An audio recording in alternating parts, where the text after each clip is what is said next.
Assalamualaikum, hai ketemu lagi dengan saya Anita Wijayanti, masih dalam tema sistem informasi manajemen, tapi memang materinya berbeda dengan yang kemarin kita bahas ya.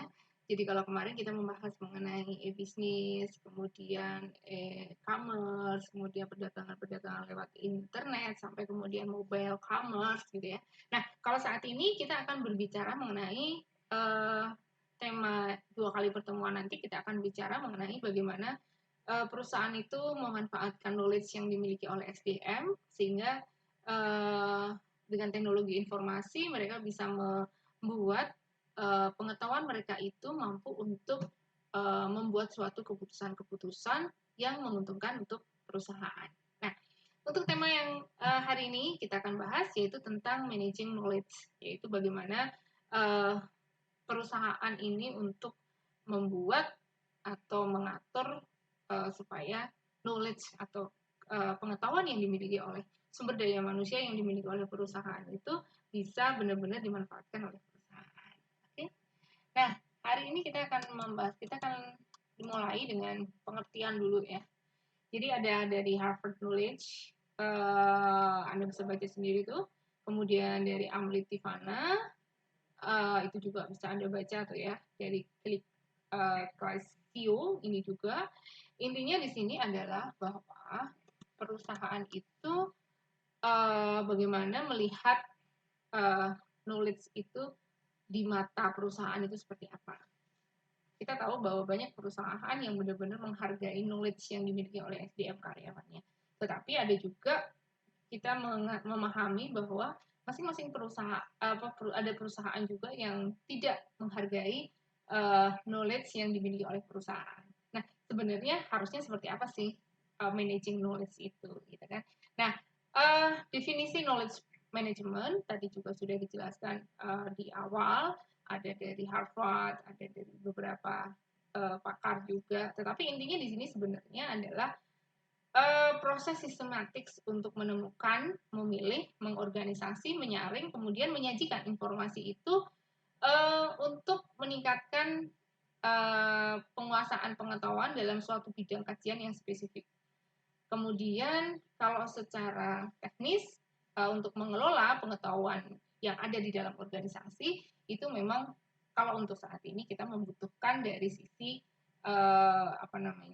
dari sisi teknologi ya. Jadi pemanfaatan knowledge yang dimiliki oleh perusahaan dengan teknologi itu seperti apa. Nah, ini managing knowledge yang di sini. Nah, knowledge management itu dapat dibedakan menjadi dua, dari sisi operasional maupun dari sisi strategis. Dari sisi operasional, knowledge management ini artinya manajemen itu mempunyai aktivitas di perusahaan maupun di dalam organisasi yang kemudian mereka membuat SDM yang ada di perusahaan itu mampu untuk mengembangkan dan memanfaatkan pengetahuan yang ada. Ataupun kalau secara strategis artinya bahwa knowledge management itu adalah langkah untuk memantapkan sebuah organisasi atau perusahaan sebagai sebuah perusahaan berbasis pengetahuan.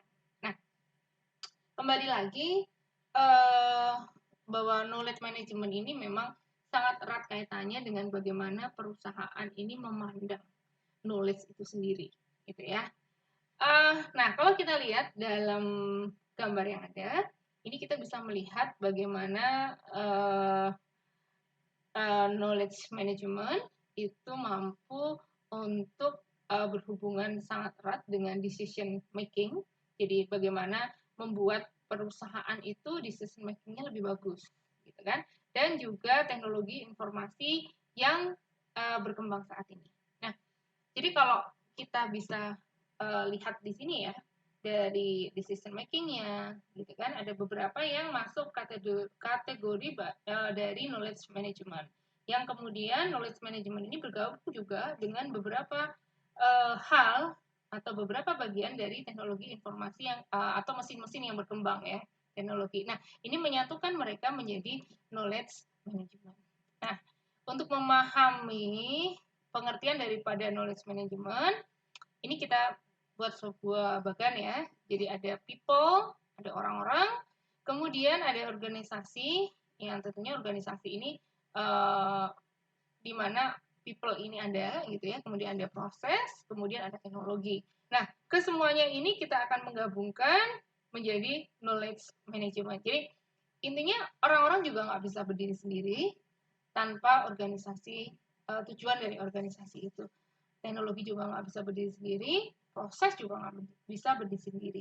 Nah, knowledge management adalah suatu yang menggabungkan keempat hal atau keempat bagian daripada people, organization, teknologi, proses menjadi sebuah pengelolaan pengetahuan yang mampu untuk meningkatkan decision making dari sebuah perusahaan.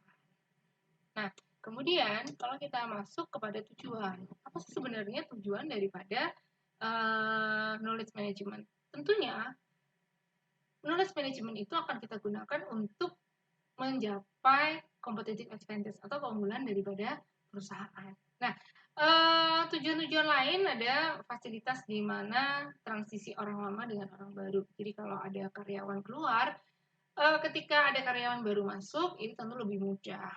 Kemudian meminimalisasi hilangnya pengetahuan dengan keluarnya karyawan. Nah, ini biasanya yang dihadapi oleh banyak perusahaan ya. Kita udah ngelatih orang, kita sudah ngelatih karyawan, kita sudah berikan pelatihan yang bagus dan lain sebagainya. Kita sudah berikan pelatihan yang mahal-mahal bahkan tiba-tiba besoknya dia keluar, besoknya dia pindah ke perusahaan lain. Nah, terus apa yang kita investasikan kepada orang tersebut yang kita latih gitu kan. Nah, oleh karena itu maka ini salah satu kegunaan dari knowledge management. Bagaimana dia memfasilitasi pengetahuan yang sudah didapatkan oleh orang yang kita kirim untuk mengikuti pelatihan itu bisa digunakan oleh pengganti mereka ketika mereka nanti keluar. Kemudian sebenarnya knowledge management ini kita juga bisa mengetahui sumber daya yang kita miliki, kemudian juga area-area yang memang kritis ya. Jadi kan memang orang yang ada di dalam perusahaan itu bermacam-macam ya. Nah, kita bisa salah satunya kita membuat mapping gitu ya dengan knowledge management mana memang tempatnya orang-orang yang memang berjalan dengan pengetahuan mereka, mana yang mungkin agak terseok-seok berjalannya membuat menjalankan proses bisnis perusahaannya, kita bisa mapping kan di situ. Kemudian juga untuk mengembangkan metode untuk mencegah hilangnya kekayaan intelektual perusahaan. Nah, di sini kita biasanya perusahaan itu punya juga knowledge yang mungkin secret knowledge gitu ya. Nah, di sini kekayaan intelektual perusahaan ini kalau memang tidak kita manage dengan baik, itu bisa hilang gitu kan. Nah, oleh karena itu maka ini harus benar-benar secret knowledge gitu ya.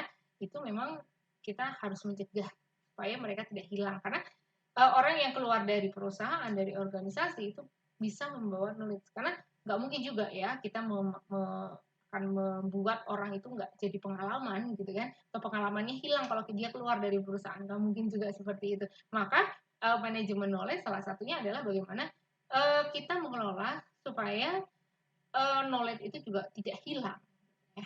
Nah, ada beberapa lingkup kegiatan dari manajemen knowledge, yaitu yang pertama adalah menyimpan ruang penyimpanan pengetahuan atau knowledge repository. Ya, jadi pengetahuan yang dimiliki oleh karyawan itu harus bisa tergambar terfoto atau bisa kita keluar gitu ya dari otaknya mereka, kemudian knowledge itu kita simpan. Ya, nah sehingga beberapa tujuan yang kita bahas terdahulu ini bisa terjadi dengan baik gitu ya. Nah, kemudian bagaimana akses ke pengetahuan tersebut atau ke ruang penyimpanan itu? Nggak semuanya boleh akses gitu ya. Kalau semuanya boleh akses, maka beberapa knowledge yang perusahaan bisa hilang gitu kan. Kemudian memperbaiki lingkungan pengetahuan yang memang kita harus support sebenarnya nggak bisa perusahaan itu memang harus support SDM supaya mereka memang mencari pengetahuan yang lebih luas, pengalaman yang lebih luas yang bisa kalau itu bisa kita manfaatkan untuk perusahaan jadinya memang bagus gitu ya. Tetapi ada kalanya itu menjadi buah simalakama untuk perusahaan gitu ya. Dia sudah mengeluarkan investasi untuk orang tersebut, tetapi takutnya orang tersebut malah kemudian tidak betah di perusahaan, dia keluar, resign dan lain sebagainya. Karena itu kita harus memperbaiki lingkungan pengetahuan itu. Kemudian bagaimana kita mengelola sebagai kekuatan organisasi aset. Nah, ini menjadi sesuatu yang menarik ya kalau kita punya pengetahuan dari orang-orang itu, kemudian kita masih harus mentransfer itu menjadi kekayaan organisasi atau aset organisasi yang benar-benar bisa dimanfaatkan oleh perusahaan. Nah, kegiatannya apa saja? Kita bisa melihat nih ya. Kegiatannya ada mengumpulkan menggunakan ulang pengetahuan secara terstruktur. Jadi pengetahuan yang sudah tersimpan itu bagaimana akan memperbaiki output perusahaan, misalnya desain perusahaan menjadi lebih bagus atau laporan prosedur-prosedur dan lain sebagainya. Kemudian ada dengan mengumpulkan dan berbagi pelajaran yang sudah dipelajari dari praktek-praktek. Jadi seperti orang yang sudah dilatih gitu ya, kemudian dia kembali ke organisasi, ya dia harus mempraktekkan apa yang sudah diketahui melalui pelatihan yang sudah dijalankan oleh orang tersebut. Ada mengidentifikasi sumber dan jaringan kepakaran. Nah, kegiatan itu untuk menjadikan kepakaran lebih mudah terlihat dan mudah diakses oleh karyawan. Nah, mungkin orang yang dilatih itu kenal nanti sama orang yang melatih. Nah, sehingga kita bisa membuat akses langsung kepada orang itu, sehingga karyawan-karyawan yang lain juga bisa belajar tentang berbagai macam hal yang juga diajarkan kepada orang yang dikirim untuk pelatihan itu. Misalkan seperti itu ya, misalkan ya. Kemudian membuat struktur dan memetakan pengetahuan yang diperlukan untuk meningkatkan informasi. Nah, tentunya pengetahuan ini harus kita rubah menjadi sebuah informasi, gitu kan? Nah, proses pengembangan ini bagaimana kita mendesain menjadi lebih eksplisit, terbuka, sehingga pengetahuan itu bisa didiskusikan. Nah, baru kemudian kita bisa memetakan mana pengetahuan yang diperlukan oleh perusahaan dan mana pengetahuan yang tidak dibutuhkan oleh perusahaan. Jadi kalau saya sih cenderung diskusi itu dalam memetakan pengetahuan antar karyawan gitu ya, kita lebih enak sebenarnya untuk diskusi ya, sehingga pengetahuan karyawan di sini bisa tereksplor dengan baik. Nah, kemudian kita lanjut ke kegiatan, masih ada kegiatan ya. Nah, kegiatan ini apa? Ini mengelola nilai ekonomis. Karena kadang-kadang nilai ekonomis ini juga banyak nilai ekonomis yang kita harus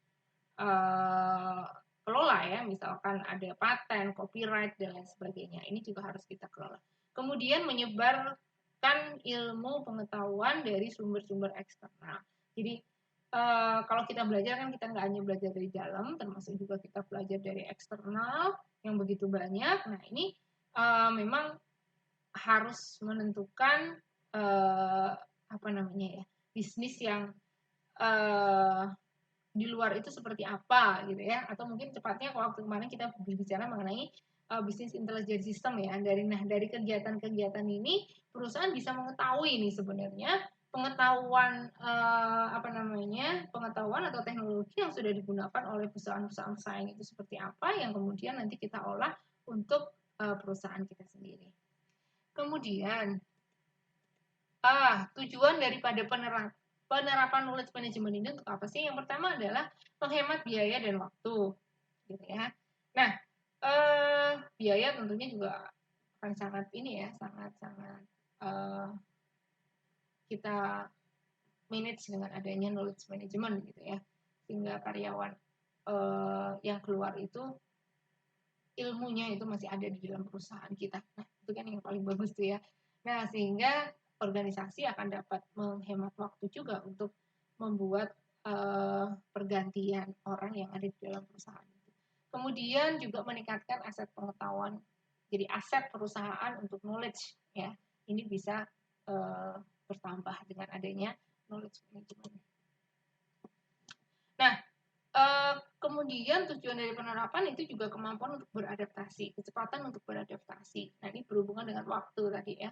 Jadi cepat orang yang baru datang dengan adanya ilmu yang sudah diberitahukan gitu ya, ketika dia training atau ketika apa. Nah, ini akan lebih mudah untuk beradaptasi. Yang terakhir dari tujuan penerapan adalah untuk peningkatan produktivitas. Karena memang ilmu-ilmu itu bisa kita rubah untuk meningkatkan produktivitas dari organisasi itu sendiri. Nah, bagaimana sih data ini bisa menjadi knowledge? Nah, jadi kalau ini hasilnya pengetahuan itu seperti apa sih? Nah, ini nih, kita pernah bahas nih di sini, kalau nggak salah di sistem informasi akuntansi, kita membahas tentang data informasi ya. Data, ini ada hal yang langsung yang dapat diamati atau diverifikasi. Orang akuntansi sangat familiar dengan berbagai macam data ya. Kemudian data itu tentunya akan kita olah. Nah, pengolahan ini akan menjadi informasi. Hal yang dapat mewakili data yang telah dianalisa. Jadi, informasi itu dan data yang sudah kita olah, kita analisa, kita observasi, kita pastikan kebenarannya dan lain sebagainya.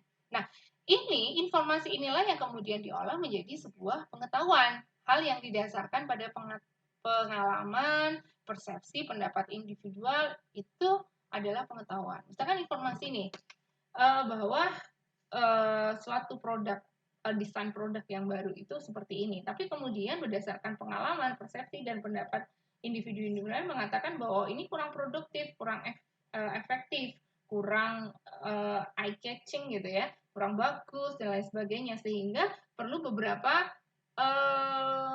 masukan, perlu beberapa perubahan daripada desain produk dan lain sebagainya. Sehingga desain produk yang dihasilkan itu nanti akan menjadi desain produk yang benar-benar diharapkan oleh perusahaan.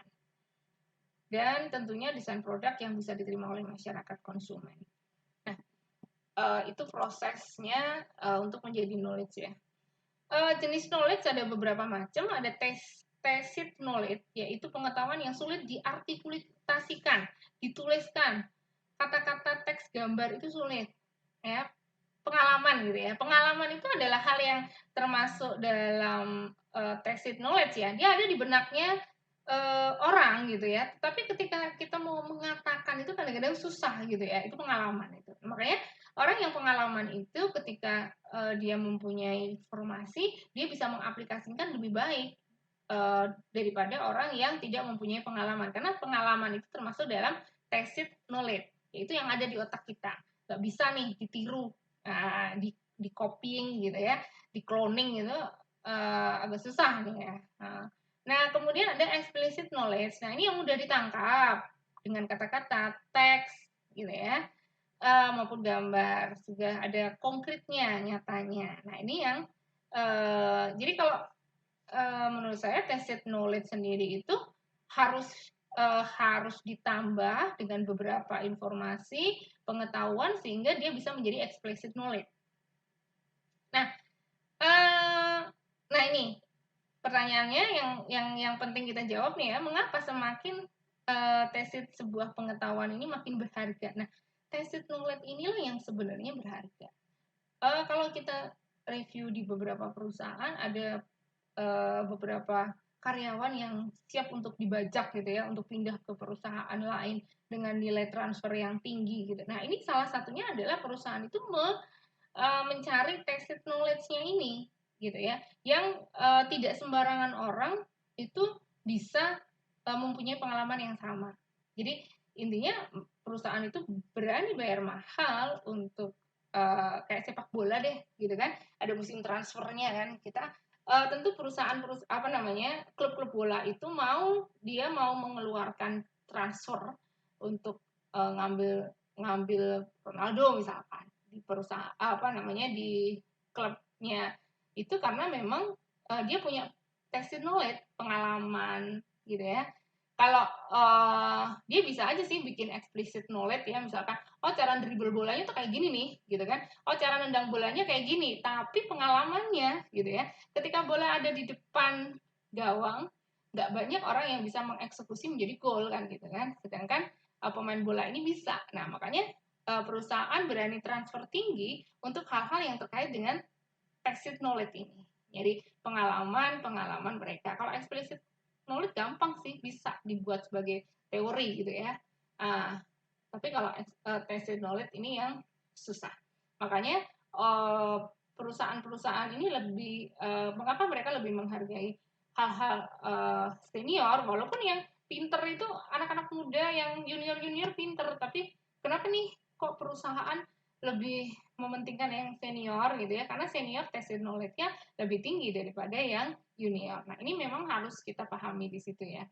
Nah, bagaimana proses pengembangan nih? Pengembangan knowledge-nya. Banyak knowledge management yang sudah dilakukan oleh perusahaan. Seperti Xerox nih, salah satu case-nya ya.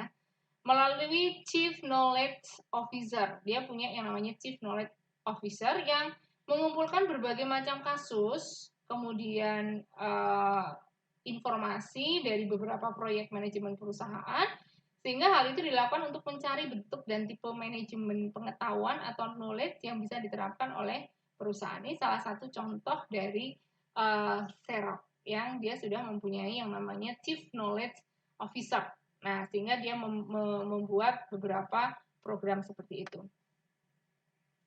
Knowledge management atau manajemen pengetahuan ini mencakup semua lini dalam perusahaan, dan knowledge management dilakukan oleh satu departemen, bisnis, unit, atau fungsi tertentu. Nah, ini dikembangkannya seperti apa nih? Bisa dikembangkan secara umum, secara keseluruhan perusahaan, atau dalam unit, tergantung kondisi perusahaan seperti apa. Nah, tetapi biasanya perusahaan dalam knowledge management ini akan dimulai dari divisi atau bagian-bagian yang kecil yang kemudian nanti digeneralisasikan untuk keseluruhan perusahaan. Nah, ada beberapa tahap dalam pengembangan ya dalam perusahaan. Ada knowledge caustic ya. Mereka tak ada informasi, tak ada konsep, tak sadar adanya konsep gitu ya, tak ada proses informasi, tak ada sharing informasi. Kemudian ada knowledge software, jadi kondisi di perusahaan ya, kalau knowledge caustic itu mereka nggak sadar nih kepentingan knowledge itu seperti apa. Tapi kemudian ada muncul yang namanya knowledge software. Oh iya ya, software itu knowledge itu penting gitu ya. Nah, ini sudah tahap yang kedua nih, knowledge aware deh kita bahwa pengetahuan, pengalaman itu penting. Kemudian ada knowledge enable, yaitu bagaimana kita sudah bisa memanfaatkan mengadopsi hal-hal yang terkait dengan knowledge itu sendiri. Jadi ada standar baru yang terkait dengan knowledge, ada isu-isu baru dan lain sebagainya. Kita bisa mengadaptasi dengan itu, namanya knowledge enable. Kemudian ada knowledge manage, yaitu bagaimana kerangka kerja yang terintegrasi dengan memanfaatkan pada tahap knowledge enable. Kemudian yang terakhir ada knowledge centric, yaitu manajemen yang merupakan bagian dari misi nilai. Nah, ini intinya knowledge itu sudah menjadi bagian penting dari sebuah perusahaan. Oke, saya kira itu materi kita tentang managing knowledge untuk pada kesempatan pertemuan ya hari ini. Oke, saya akhiri. Assalamualaikum warahmatullahi wabarakatuh. Sampai ketemu insya Allah di materi yang akan datang. Oke.